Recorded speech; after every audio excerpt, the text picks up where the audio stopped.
Hello and welcome back to my channel. Today I'd like to revisit a song that I did last year, and this is Happy Xmas by John Lennon.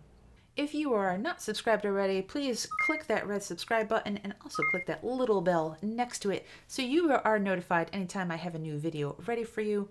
I do have sheet music for this song available. I will leave a link down below should you want to get a copy. You can learn that through this tutorial without the music, but if you read music, you may find that very handy to have the sheet music for it.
Last year, the tutorial was all about the left hand. In fact, it was just a large overview, a quick overview of the left hand for the whole entire song. But we didn't really do any detailed work or talk about the music at all. And so what I'm going to do here is I'm going to take the first section, which is of a weird size. It's 12 measures. We're going to do 6 of those measures today. And maybe in a future tutorial, we'll do the second half of that. We'll do the other 6. So to start with, we are playing in the key of A, which is why you see 3 sharps over there in the key signature, which are F sharp, C sharp, and G sharp.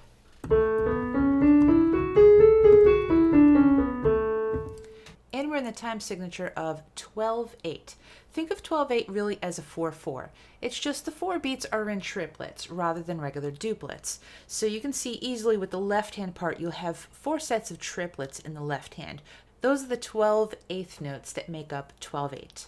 So also in the last tutorial, we never went over anything about the right hand. However, I wrote the right hand to be very easy. It's just one note at a time. There's no chords. So let me show you some of the basic principles about playing through the melody.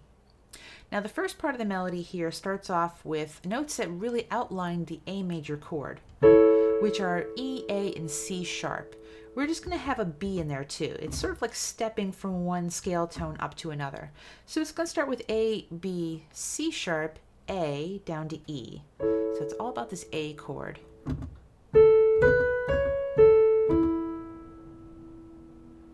Now the next little part of the phrase is really very similar.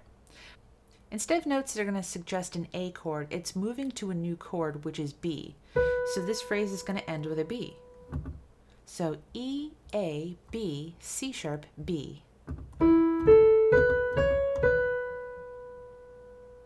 I'd like to visit a little bit of the left hand that's happening at that same moment.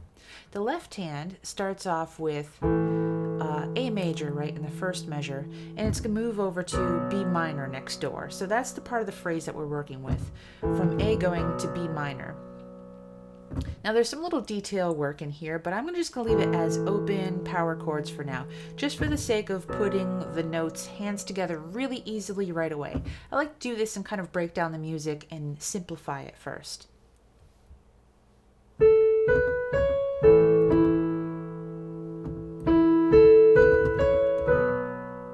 That also helps you to kind of figure out your destination points, like when should you be playing this note. When you have B, you want to make sure you have matching notes, that your harmonies also be in the left hand too. Here's the actual left hand notes for the whole measure. So you have A, E, A is the first one, And then the pattern always kind of goes down a note. In this case, it's going to go down to G sharp, which is the next scale tone going down. The next triplet is going to go over to B, and then A. So it kind of circles around the letter A. A, G sharp, B, A.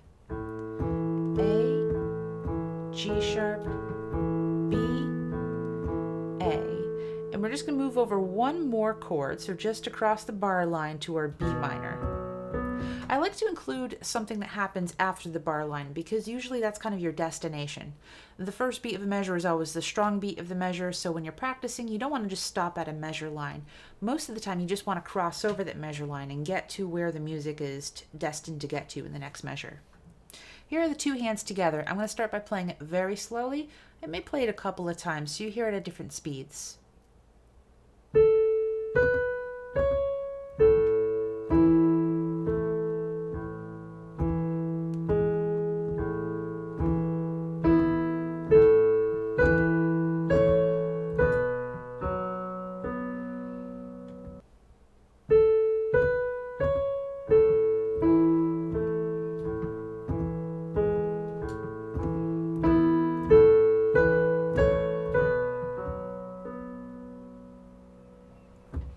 Alright, now let's continue on with this measure that is in B minor.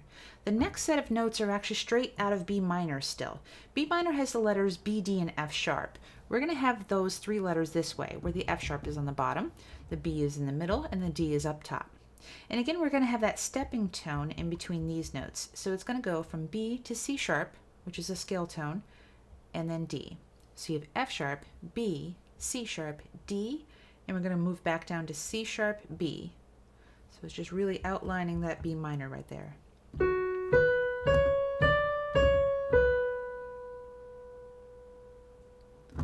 So in the left hand, we start off with B minor. And by the time we get to measure 4, we're going to be down on E minor. So we're going to be making a leap downwards to E and B.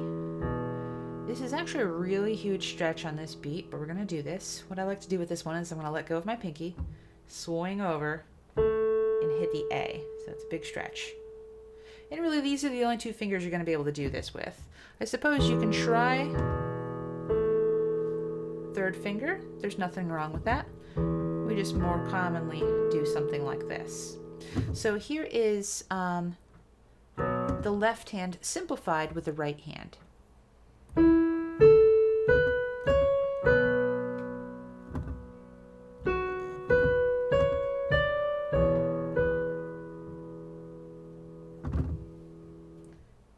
Review on the left hand. Here we're going to have the same sort of pattern.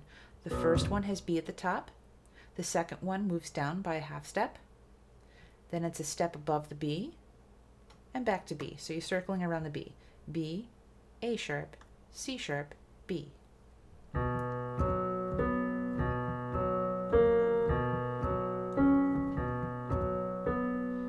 And then going down to the E and B, mark out E minor.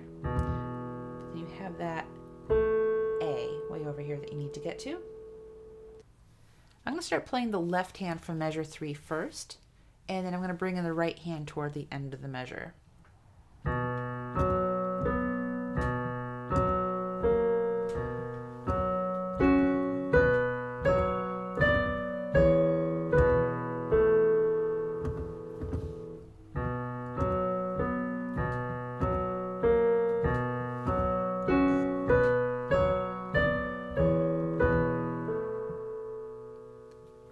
Take this right from the very beginning one more time, right up to the point where we just stopped. All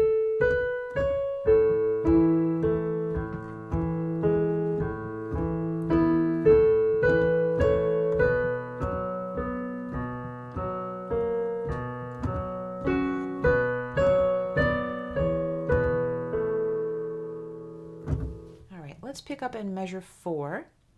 Now the notes at the end of measure 4 are really sort of anticipating what's going to happen in measure 5, which is that it's going to resolve back down to the A chord. So this chord you have right here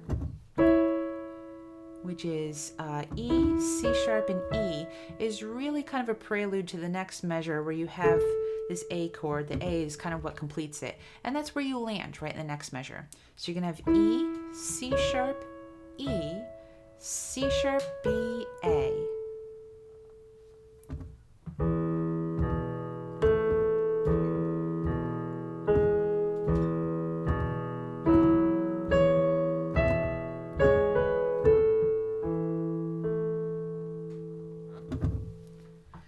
Now in measure 5 is the first time we have something a little bit different in the left hand. We have a walking bass line at the very end of the measure that's going to lead us to measure 6. And this is A, B, C sharp, and in measure 6 we're going to land on D. Now what's nice about this is the right hand's pretty easy. On those stepping tones, you just have 3 F sharps before you have E, D. So you have A going up to F sharp,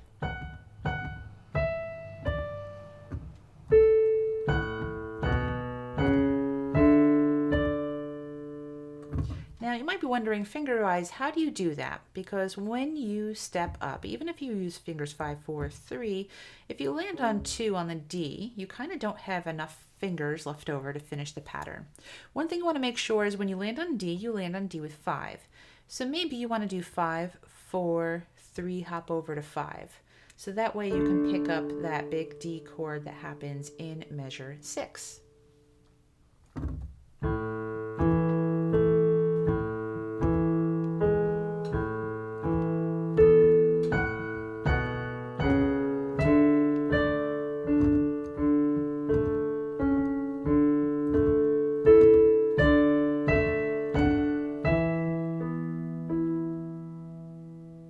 Go over that last little bit one more time, and I'm going to really carry this to the beginning of measure 7, and that's where I'm going to stop. Like I said, I always want to cross that bar line to get to the strong beat of the measure, or get to the destination of the notes, that all those notes lead to the note that crosses the bar line.